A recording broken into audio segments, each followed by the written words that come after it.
It's a midday of the 10th of October 2016 and you're watching News Today. Welcome. In our headlines, by 2030, depression is likely to be the leading illness globally. We'll bring you a report on that as the world marks Mental Health Day. And 3 persons reportedly dead on the White Volta at Daboya in the northern region. We'll speak to the police then, bring you some updates.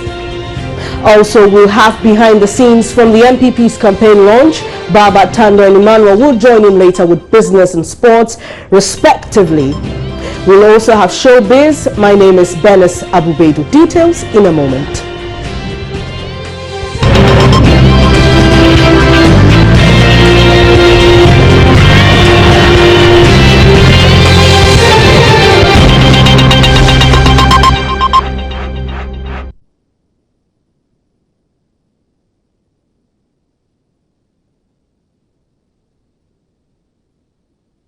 Many thanks for your company. By the year 2030, depression is likely to be the leading illness globally. This is according to the World Health Organization. Today is World Mental Health Day, and even if you don't suffer from mental health issues yourself, there are still ways you can get involved. Hence, this year's theme, psychological first aid. I have a guest in the studio who will join me later, but let's start off by bringing you this piece on psychological illness. Strapped to the earth and walls by chains and padlocks, with a mat on the bare floor for sleeping, such is the plight of many mentally ill persons in Ghana. This is a prayer center called Mount Horeb. The conditions here immediately register the extent of restriction, whilst the stench in the rooms explain how long persons with various psychological problems have been kept here in their search for healing. Writing on the walls, crime, any crisis from the father's house, from the mother's house. Prophet Niokai is leader of Mount Horeb Prayer Center, where he prays for all kinds of people, including persons with psychological problems. We thank you in Jesus' mighty name. Amen. Amen. A non-governmental organization, Basic Needs, collaborates with the Mental Health Society of Ghana to protect interests of the mentally ill and advocate caregiving at home instead of the psychiatry. Today, its programs coordinator, Humphrey Kofi, has come to visit Mount Horeb. Oh, good morning. 1 minute. Holy Spirit touch.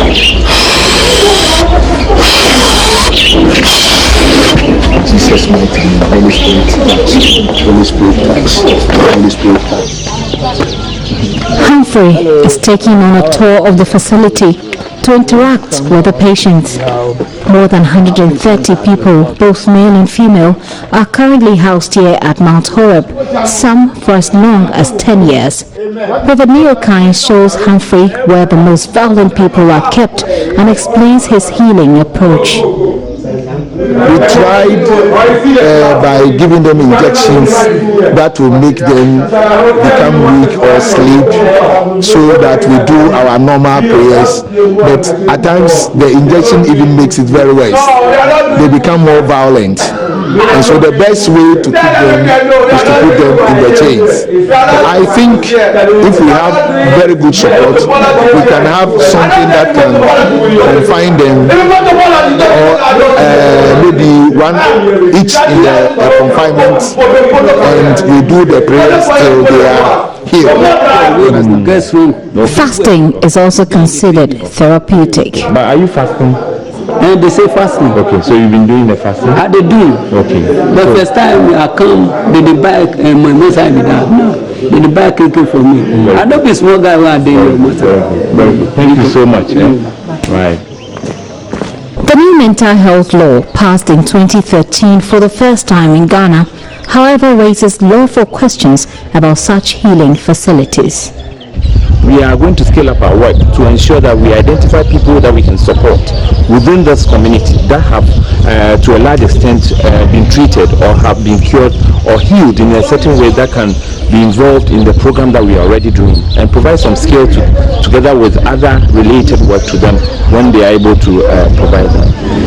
The Accra Psychiatric Hospital is one of few places meant for the mentally ill, but the hospital itself is overwhelmed by the number of patient intake. As the chief psychiatrist, Dr. Akwasiose, who was instrumental in the passage of the mental health law, frankly puts it, prayer camps like Mount Horeb cannot be completely extinct. What we will do with respect to the instance of Mount Horeb, at Manfe, and other such prayer camps where they put patients in chains, they flog them, starve them, and whatnot. What the law says is that we are not going to ban them, really, because the truth is that people go there, that is their belief. So if you ban them, they'll go underground. So instead, we will train them, you recognize them and train them and use them as informal frontline community mental health workers. At Nima, a densely populated suburb of Accra, Basic Needs has already implemented a community-based healing concept through self-help groups. Here, Basic Needs trains family members to take care of their mentally ill.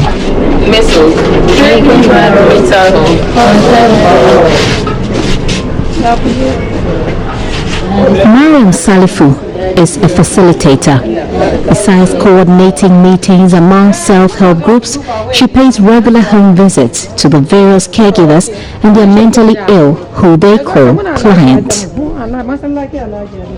Her first stop on today's routine is the family house of one of the clients whose caretaker is her own niece. Leila Suraka is a victim of domestic violence in a polygamous marriage. Her mental disorder developed from depression into schizophrenia, a severe level of mental sickness. Away now from wandering the streets of Accra, stinking, dirty, and being bound at the psychiatry, Leila now feels the need for clean clothes. That is a major sign of healing.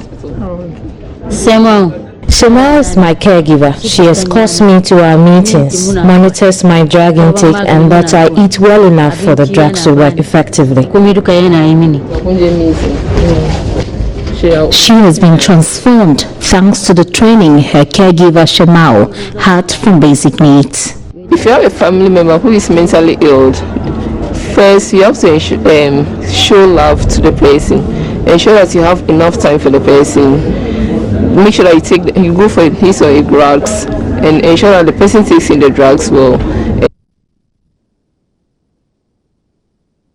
Now, Adams Dokungu Yaya is the Programs Director for Basic Needs, an international non-governmental organization working to improve the lives of people living with mental illness and epilepsy. He was on News Desk earlier and touched on Basic Needs awareness creation. If you look at globally what the WHO estimates for us as a country, if one in 4 persons is likely to suffer one form of mental disorder or the other in his or her lifetime, and we're looking at a good chunk of our population, that is more than 2 million people likely to be suffering from, are likely to experience one form of mental disorder or the other. But we see a few on the streets, that is the chronic mentally ill, and they seem to constitute about 1% of the total population likely to experience one form of mental disorder. Do you think the illnesses are increasing amongst people because, you know, there's a stigma attached to somebody going to go to the hospital to check on his or on her mental status, so people keep it until it gets out of hand, and thus it's increasing the number? The stigma may not be the cause, but it may contribute or it may influence the way people seek treatment. So yes, it might occur at a stage. The people or families with relatives with mental illness may begin to seek treatment only after it's been aggravated. First of all, people will usually want to seek treatment either with a traditional healer, especially in the rural areas where mental health services are highly inadequate. So their first attempt at treatment would be to go to either a spiritualist, or in traditional parlance they say an elder, somebody they think can see and give an impression about the cause of the ailment. But sometimes it goes on, and if the prayer and the other interventions don't work, you only find that they get to the hospital at an aggravated stage, and that makes it a little more difficult to manage. Do you think we need a nationalistic approach in dealing with mental health issues? It is even a global matter, and I dare to say that mental health is a concern it must be a concern for all, because as I always say, mental illness does not discriminate. It doesn't discriminate among men, women, boy, girl. It doesn't discriminate among professions. We have teachers, we have doctors, we have media people like you, the public servants, doctors, everybody. There's nobody immune. Nobody's immune from mental illness, and it cuts across all peoples of the earth. Now, this year's theme is psychological first aid. How does Basic Needs understand this theme?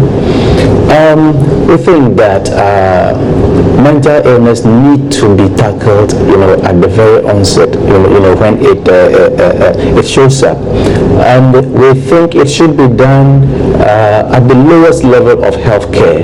That even at the CHIPS compound, in a village or community, there should be an immediate response. The person should need to go to a CHIPS compound. There should be a nurse with some know-how to be able to give an initial impression that this is likely to be a mental health condition, a metaphysical condition, and for that matter needs to be referred. So yes, we think that psychological and mental health first aid is really necessary, and the theme for me is very apt. Still on medical health, Medical Director of the Accra Psychiatric Hospital, Dr. Pinaman Apil, is encouraging the general public to educate themselves on psychological first aid.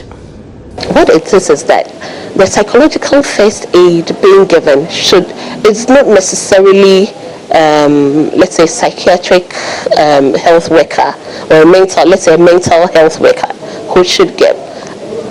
Other people could give these psychological first aids, like teachers, other health workers, and so on, people in communities and so on. These people are there to, for instance, if someone loses his, let's say his spouse or her spouse, then this person is there to listen to the person, even just listening to the person pour out her emotions and so on. It's a form of first aid. We are not saying counsel the person or tell the person whatever, but just being there, supporting this person is a form of first aid. The teachers should be trained to be able to identify some of these things, and also sometimes children are more comfortable also with their teachers, and they may tell their teachers certain things, and therefore the teachers should be in some position to be able to help them. So it will be okay to identify them and give them some of these guidelines. They can read it on themselves. They can go onto the website, WHO, I think it's there. They can just read through it, and I'm sure they can be able to help. My colleague Hannah Odame is at the press launch of this year's Mental Health Awareness Day and joins me via the telephone with some updates. Hello Hannah, what are stakeholders saying at the event today? Hi, stakeholders are not particularly happy that funding that's expected to be given for psychiatric healthcare delivery in Ghana has not been released as now. We're in October, in psychiatric facilities across the country, that's about 3 identifiable, need 130 million Ghana cedis for psychiatric healthcare, but that has not been released as of now. And so you can imagine the pressure on them to be able to take care of the mentally challenged persons in their facilities. Also, they are saying that the Minister of Finance, he has the document, the LI, that was passed. It's an act, it was passed, and it's supposed to be an LI that will enable them to be able to start collecting levies. The bat has stopped with the finance ministry, and they are expecting him to at least sign. All they need is his signature so that the funds will begin to be released. Also, they talk about recovery for mentally challenged persons. You know, the stigmatization that associates with persons who are mentally challenged. And director or the chairperson of the Christian Health Association of Ghana, Peter Kwame Yeboah. He is of the view that if we make the solution more community-based, it will help the patients so that the pressure that's on the 3 psychiatric facilities in the country will be at least reduced. He wants every health facility in the country should have at least a psychiatrist. It won't be called psychiatric so that people will decide not to go there. They will get a name for it. But at least you have a psychiatric care where when you have issues that have to do with your mental ability, you get to that facility, you will be checked, and if you have to be transferred or referred to the major psychiatric hospitals, that will be done to reduce the pressure on the 3 major facilities. Finally, healthcare officials practitioners were also of the view that Ghana should be able to meet the standard of providing healthcare facilities for each patient in the next 10 years. But the problem again comes with funding. So they want the funds to be released as fast as possible. So by the next 10 years, when we are counting the countries that can deliver best healthcare to its mentally challenged persons, Ghana should be at least amongst the first 10. Thank you very much. That was my colleague Hannah Odami bringing us some updates from this year's Mental Awareness Day press launch. Let's move away from mental health. 3 persons died on the White Volta at Daboya in the northern region while returning from the campaign launch. Their bodies, all females, have since been retrieved. Information gathered suggested that the deceased were crossing the river back to Tamale. Let's go over to the lines and get more details from Northern Regional Police PRO ASP Ebenezer Tete. Thank you, sir, for joining us. When exactly did this happen, sir? It happened yesterday after a campaign launch at Daboya. The parliamentary candidate for the National Democratic Congress yesterday launched his campaign at Daboya. So there were some supporters of the party who went to Daboya to go and support him. And the campaign launch itself went successful. But after the campaign launch, they were coming back to Tamale, and on the White Volta, you have to cross to the other side to catch a vehicle to Tamale. And that was what they were doing. They were 7 in number. Unfortunately, while they were in the middle of the journey, the boat capsized, and 4 of the persons on board were rescued. But 3 women, all between the ages of 18 and 19. We have a maybe Seto Sophie, who is 19. She was rushed to Tamale. She was the only person who was in a very, very critical state, and she was rushed. But unfortunately, we got to Tamale, and she died shortly on arrival. And then we have Haudatu and then Samia.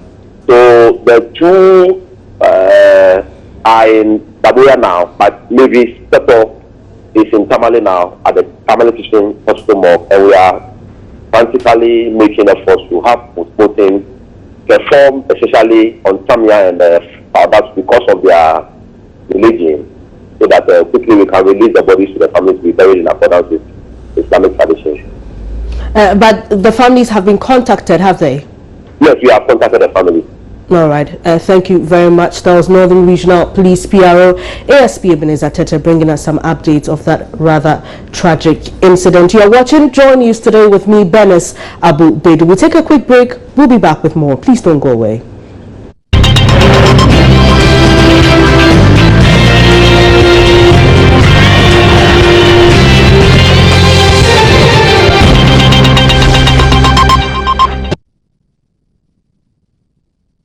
Many thanks for staying on Joy News today with me, Benes Abu Bedu. This is your election headquarters. On to some election-related news. The Electoral Commission began the collection of filing fee from aspirants for this year's election today. This follows the dismissal of an injunction suit filed by the Progressive People's Party (PPP) by an Accra High Court, protesting the payment of the fees. Presidential and parliamentary nominees were expected to pay an amount of 50,000 and 10,000 Ghana cedis, respectively, while submitting their nomination forms. In a statement, the Electoral Commission advised all nominated candidates for the 2016 presidential and parliamentary elections to submit the banker's draft in respect of their filing fees to the Commission not later than 12 noon on Monday, October 10, 2016. Joining us is Joseph Akabley, is at the EC's office with the very latest. Thank you for joining us, Joseph. What's the mood at the EC's office currently? Well, as it stands, one issue that people are trying to understand is how the Convention People's Party, before the 12 noon deadline, couldn't present a banker's draft. Apart from the Convention People's Party, the 14 other presidential nominees were able to present bankers' drafts. In fact, the chairman of the Convention People's Party, Professor Edmond Dele, appeared here at the IPAC conference just 2 minutes before the 12th deadline to tell the commission that they have appeared before the 12th noon, but it appears they have a bit of challenge with the bankers' draft, so they wanted the commission to hold on a bit. As it stands, the EC chair, a few minutes afterwards, announced that the process has ended, but the commission will be taking a decision on what to do about the state of the Convention People's Party, and it's a party that has Ivor Kobler Greenstreet as the flag bearer. So that is what the information that lots of us gathered here at the IPAC conference are waiting to hear from the Electoral Commission. The commission will be holding a press conference at 2 p.m. exactly where they'll be telling us those candidates whose nomination form have been successfully accepted by the commission. So that is it with the Convention People's Party. But apart from that also, there was a bit of controversy about the Independent People's Party led by Mr. Kofi Akpaloo. Now he came in with cash in jute bag, those bags that are popularly referred to as the Ghana Must Go. He had quite an amount of money in there. We don't know how much exactly that was, but he tells us it is cash for himself as well as for his parliamentary nominees, 23 parliamentary nominees actually. The commission turned down the amount, then he had to turn to a colleague and he got a banker's for the presidential nominee, that's for himself as a presidential nominee, but he couldn't provide a banker's draft for the parliamentary nominee, so that was rejected, and he is threatening to file a suit at the commission as to why they are declining to accept what he calls a legal tender. He says, it's our money, it's a legal tender, why are you not accepting it for the parliamentary nominees? So those were the two issues, but again, the Progressive People's Party also, led by Murtala Mohammed, the National Secretary, also presented for 170 parliamentary nominees. You recall that they presented for their presidential nominee when they appeared last week, but this time around they also came in with that of their parliamentary nominees, and they said they would have wished to present more than 170 parliamentary nominees, but unfortunately, due to the difficulty in getting the funds, they were able to present for just the 170 parliamentary nominees.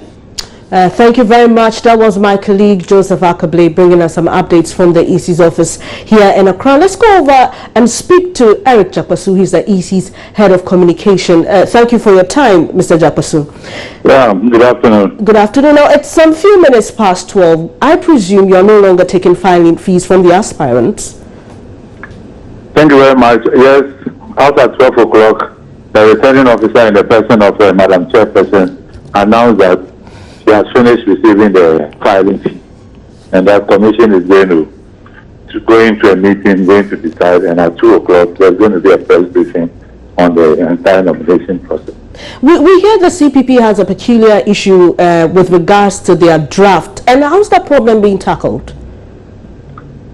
CPP, yes, I think CPP came without a banker's draft. They brought a list, and they said they're having a problem with the banker's draft. But Commission is deciding on all the nominations so far, and I think in about 32 hours time, the Commission will come out and then give us a determination on all the nominees. All right, we understand you're holding a media briefing at 2. What will the EC be focusing on at that briefing? The substance will be the nomination, and maybe other matters arising. All right. But essentially, it will be on the nomination process so far. Thank you very much for your time. That was Eric Jakpasu, EC's head of communications. Still on election-related news, Ghana's most critical development challenge is job creation, and that's why the New Patriotic Party wants to create jobs in all sectors of the economy if elected into power come December 7. That's according to Alan Tremanting, a leading member of the NPP. Mr. Tremanting says it's worrying that 48% of Ghanaians between the ages of 15 and 24 are unemployed. He was elaborating on the NPP Manifesto on the Super Morning Show on Joy FM earlier today. In terms of employment, we are aware that according to a World Bank survey, that 48% of Ghanaians between the ages of 15 and 24 are unemployed. That is a fact. And that's pretty serious. I mean, if you're talking about 48% of young people between the ages of 15 and 24 being unemployed, I mean, that is serious. Beyond that, 18% of those aged between 25 and 64 years are either inactive or also unemployed. So if you consolidate these two figures, you do not need to come to any other conclusion that our most critical development challenge is dealing with unemployment. So that, I think, underpins the focus on job creation. Let's still stay on politics. Member of Parliament for Sisala East, Alija Tagbinti Sulemana, has launched her second bid for Parliament with a call on the people to vote massively to retain the National Democratic Congress in power to continue its good works. She said the NDC has left marks of development in all communities in the country, and it will be prudent for Ghanaians to vote to retain them and conclude what they have started. Rafiq Salam reports from Walembele in the Sisala East constituency. The second term bid campaign launch of the Sisala East Member of Parliament, Alija Tagbinti Sulemana, was attended by several big shots of the NDC, including parliamentarians and some traditional rulers. Alija Sulemana said the NDC has done tremendously in all facets of the country's development, and it will only be prudent for Ghanaians to vote massively to retain President Mahama in government to continue his good works. We have left a lot of marks in your community. Look at the mark we have left in your communities and vote for us. A vote for NDC is a vote for development. A vote for NDC is a vote for your community. A vote for NDC is a vote for the future of your children. And so, my dear brothers and sisters, you must vote for NDC so that we will develop. Deputy National Youth Organizer of the NDC, Captain Joshua Hamidu Akamba, took a jab at the NPP flag bearer, Nana Akufo-Addo, wondering whether he can protect Ghanaians when he cannot protect his own manifesto from allegedly being stolen. It is only under Nanado that we have invisible forces. It is only under Nanado that we have bulldogs. And then after they finish writing their manifesto and locking it in the room, they claim the NDC stole it. When the bulldogs and the invisible forces are there, who can go there? Are these serious people?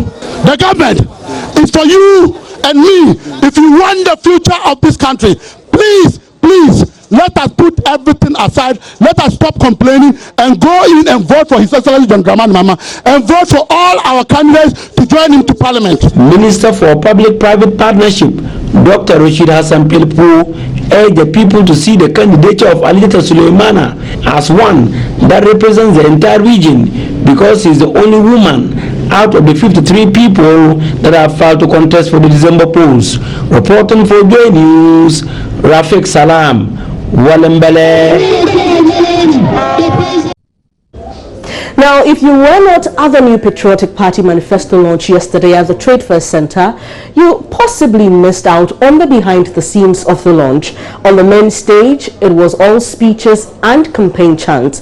But on the streets, it was a different activity altogether, as staunch NPP supporters clad in party colors had fun on the streets. Joy News' Maxwell Agbagba monitored the scene outside the main event, and he has put together this report.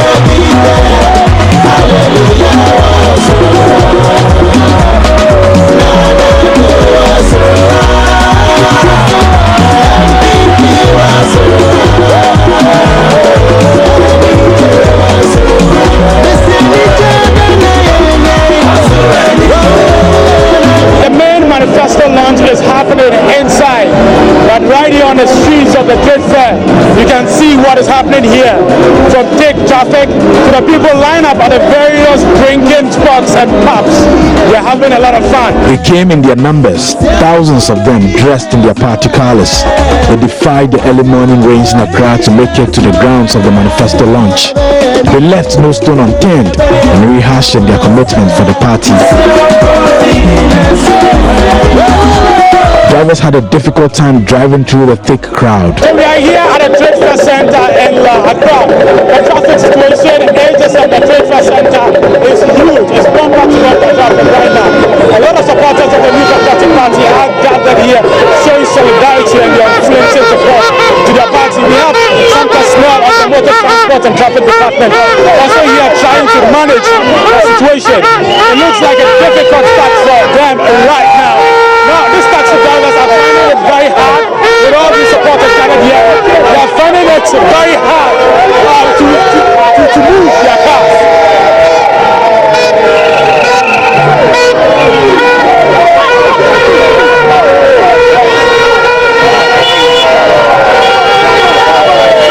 In fact, everybody is welcoming Nana as the president of the next Ghana we want to see. Nana becoming president for the next Ghana, and everybody want to see Nana. So, as a driver, I'm sure you've been in traffic for a very long time. Are you worried about having to stay? We are not worried because we want to really see our next president, and we want to see the good plans and the good thinking he has for the country Ghana. Yeah, it's very terrible. I've spent almost an hour coming from the junction to this place. I've spent almost 1 hour to get this far.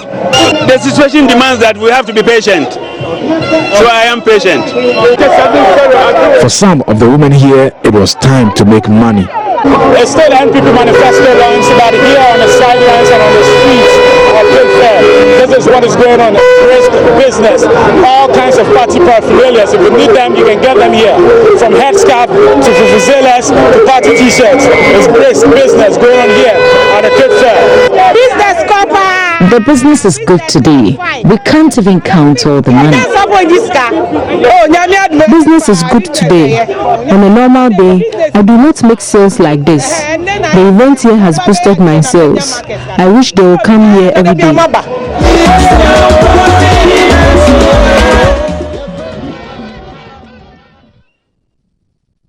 This is Joy News Today with me, Bernice Abubedi. Manuel Abuajiri is standing by with the latest in the world of business. If you want to know what the IMF is saying about Ghana's economic condition, please stay with us. We'll be right back shortly.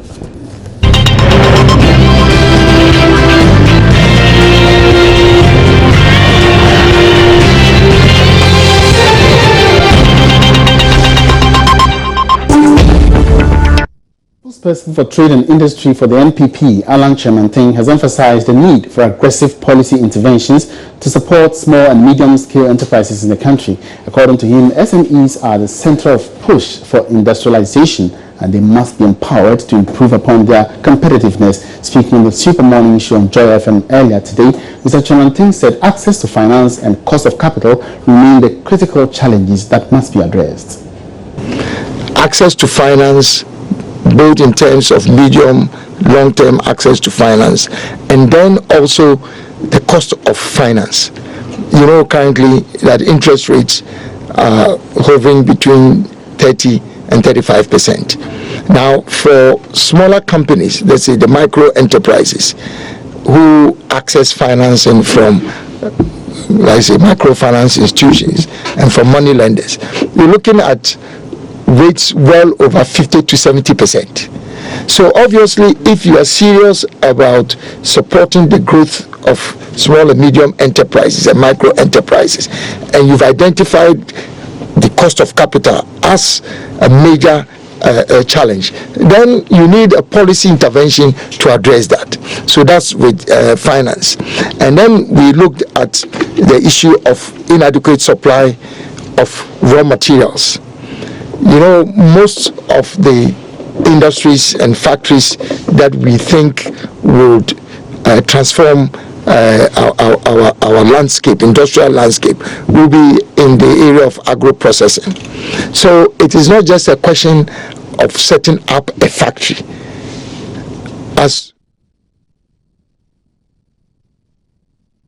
And that's all in business from now. For more updates, join me at 1 p.m. on the Marketplace. My name is Emmanuel Abuaji Riafe. Up next, sports.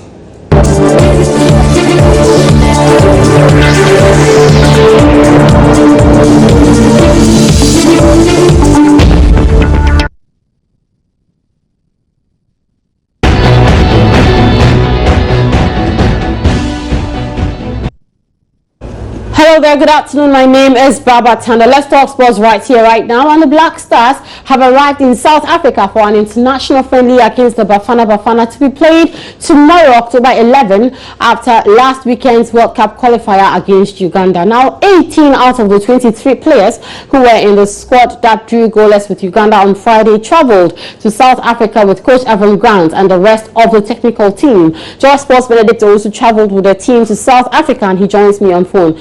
Hello, Benedict. Good afternoon to you. Yes, good afternoon, Barbara. Okay. Now tell me, where exactly in South Africa is the team currently? The team currently is in Durban. Durban is like, 1 hour flight from Johannesburg. That's where the match will be played. It will be played on Tuesday, that's tomorrow, at the Moses Mabhida Sports Stadium. Okay, so we are told that there were 18 players out of the 23 who played in the Uganda qualifier were on board the flight. Can you confirm this? Exactly so. Not all players that have been called for that game against Uganda managed to back on the scene. Some had to pull out because of injury concerns, and others as well couldn't join the team. Remember, somebody like Aremeyaw picked up an injury in that game against Uganda, so Aremeyaw couldn't join the team, but other players managed to, join the team as they all are. So in terms of the number of players, you got to write 18 players currently in camp. Adam Kwasi has Nafo Ganamati, Inoke Kofi, David Kumsin, Thomas Partey, Azad Baima, Uba Kwakasu, Baba Management Bidu, John Boy, Ninjima, David Akamp, Samotete, Funky Champion, Christian Achu, Najib Warriors, and Afamajan. These are the players that are here in South Africa for the game. But the rest, as I noted, some picked up knocks, and some had other issues which they had to be excused to attend to. Okay, Benedict, my final question to you. I mean, it's two questions in one. What's the time for kickoff, and what is the itinerary for the rest of the days? Today. Well, tomorrow, Tuesday, is the day the match will be played, and it will be played here in South Africa 7, which is 5 p.m. Ghana time. It's South Africa 7, 5 p.m. Ghana time. But the team will train today, and also because today is the final day of training before the game, tomorrow they'll have opportunity to train at the match time, which will be later this afternoon, later this evening, 7. Then they will train at the Moses Mabhida Stadium where the match will be played. Then tomorrow the match will be played at the same venue. That's the over 60,000 capacity stadium.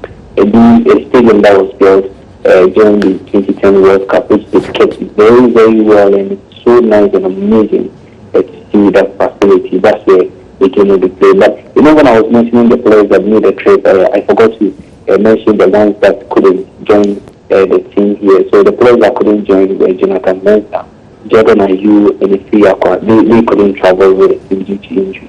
Okay, Benedict, thanks very much, and keep monitoring the team in South Africa. We'll get back to you in our subsequent bulletins. And Benedict Owusu is with Joy Sports. Away from the Black Stars, let's move on to other issues. And Boga All Stars made history by becoming the first ever team from the Upper East region to qualify to the Ghana Premier League. Now, the team based in the capital of Bolgatanga Municipal District secured the last Premier League ticket available for Division 1 clubs by qualifying to the top flight from Zone 1 at the expense of fierce competitors Mighty Royals, and this happened yesterday. Already, the team's management knows there's very little time to play around, so they want to get to work immediately. I spoke to the club's public relations officer, Abakana Hussein Nelson, who told me the plans Boga All Stars has in place ahead of the 2016-2017 Ghana Premier League season. Looking at our stadium, we quickly have to work on it to meet the standard of the club land system of CAF and FIFA, and for that matter, the Ghana Football Association, before we can play matches on that particular stadium. The first headache is to make sure the students are up to standard for our games at home. The second target, I'm sure when we meet later today, we will be able to iron out those targets. But I'm pretty sure just the target will be to stay in the Ghana Premier League. We don't want to go in and come out because the region has been aiming for a Premier League slot for close to 50 years or so now, and we have qualified and we must go in there and stay, not to go in and come out. We are in talks with a couple of companies who are willing and ready to come on board to support the team if the team qualify for the Ghana Premier League. And we have been able to achieve that. It's just a matter of reminding those companies who promise us of sponsoring us when we qualify for the Ghana Premier League that look, we are in there now and you must come on board to help us. We'll be calling on the people of Upper East to also support the team because we know it's not going to be easy playing in the Ghana Premier League, and also knowing that the league for this season was played without any title sponsor, and we don't know what the next season there will be a title sponsor or not. But on our own way of keeping our team afloat, we will have to look for sponsors, and we are already in consultation with some companies to come on board. For the playing body, I'm pretty sure we will have to add a few players into the setup. So these are boys who have played in the Division 1 League for about 3 seasons now. We think that's covered it takes to play in the Ghana Premier League. But we have to also be mindful of the fact that the Ghana Premier League is a different competition from the Division 1 League, and a couple of experienced players to beef up the squad will take us to where we want to get to by staying in the league. There's more on the sports page of MyJoyOnline.com. Alternatively, you can follow us on Twitter. We're tweeting live at the handle Joy Sports GH. On Facebook, our address is Joy Sports. My name is Baba Tando. That's your sport. Good afternoon.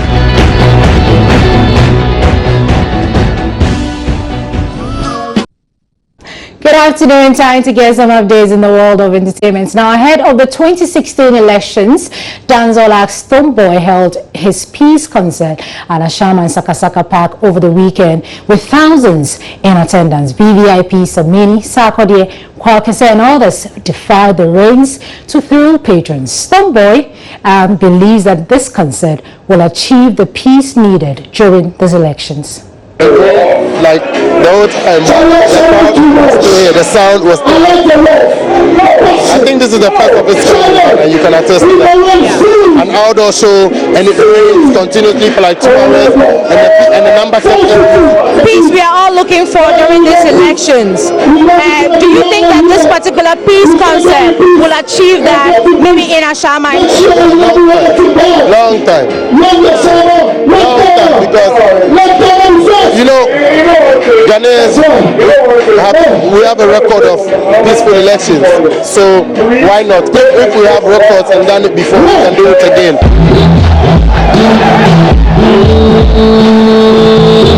Anytime, on the work you want, so we make you know because I'm a little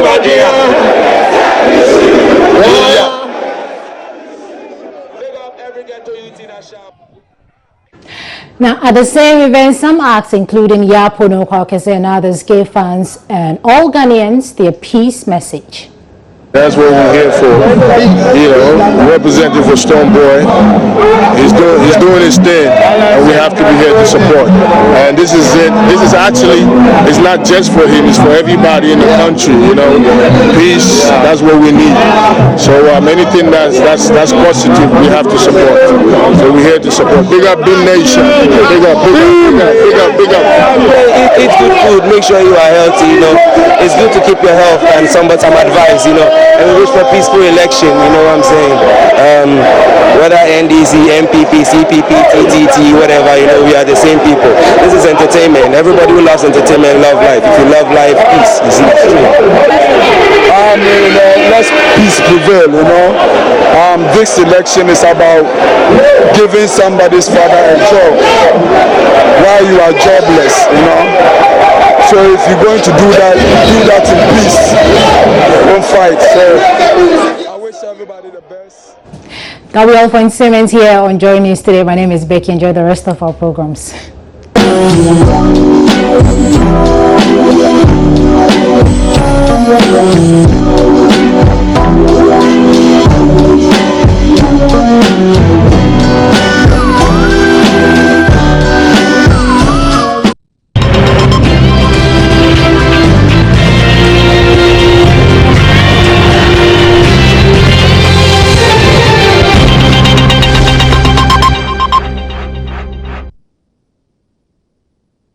Many thanks for your company on this edition of Journeys Today with me, Benis Abu Beidu. For more news, log on to myjoyonline.com.